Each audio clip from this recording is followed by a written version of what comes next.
Une routine type à conseiller pour notre pratique quotidienne du din. La routine type, c'est de tout gérer avec les 5 prières. Une fois que vous avez réussi à établir les 5 prières et que vous avez tout géré après les 5 prières, vous allez avoir une routine extraordinaire. Après chaque prière, par exemple, vous lisez 2 pages du Coran. Ou allez, 4 pages du Coran. Comme ça vous fait 20 pages à la journée. Et ça vous fait une clôture tous les mois, après chaque prière. Après chaque prière, vous faites un petit peu d'adhkar. Après chaque prière, vous lisez, après avoir lu le Coran, vous faites l'adhkar, les évocations. Après, vous lisez un peu de Coran. Et après, vous lisez 1 ou 2 pages d'un livre, par exemple. Euh, oui, je sais, hormis les 5 prières. J'ai compris. Mais je dis que la routine quotidienne, elle doit s'établir en fonction des 5 prières. Pourquoi? Parce que c'est ce qui organise notre journée.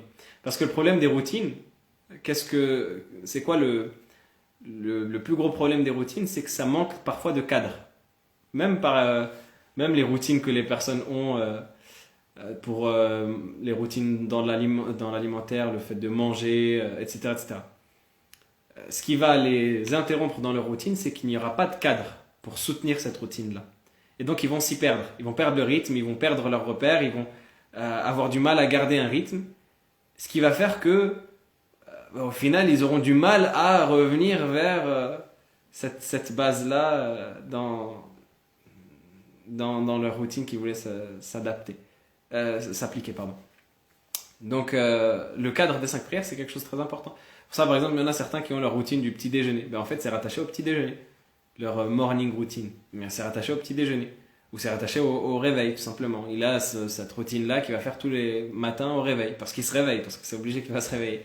Il a un sommeil, il a un réveil. Certains accordent ou associent cette routine à leur réveil ou à leur sommeil. Mais nous, on a notre prière, nos salawats. Donc, par exemple, se lever le matin, salat al-fajr, on fait les adhkar du matin, on lit 4 pages de Coran et on lit 1 ou 2 pages d'un livre. Après salat al-dhuhr, on fait l'adhkar. Bon, généralement, dans la journée, on est un peu pris, donc un peu plus allégé. Après salat al-asr, on fait l'adhkar. Après salat al-maghrib, on fait à nouveau le même rythme et on lit quelques pages d'un autre livre, on essaye d'écrire un petit peu, on choisit quelque chose, une occupation à faire en fonction de nos objectifs dans la science, on essaye de réviser un sujet de science, on essaie d'écouter un cours jusqu'à Salat al-Isha par exemple. Et après Salat al-Isha, on fait ses adhkar et on essaye d'aller dormir tôt. Voilà une routine à conseiller pour notre pratique quotidienne. Donc, se coucher tôt après Salat al-Isha et rebelote quand on se lève le matin, Salat al-Sabah, on reprend ce rythme-là. En espérant avoir répondu, n'hésitez pas à compléter cette réponse-là.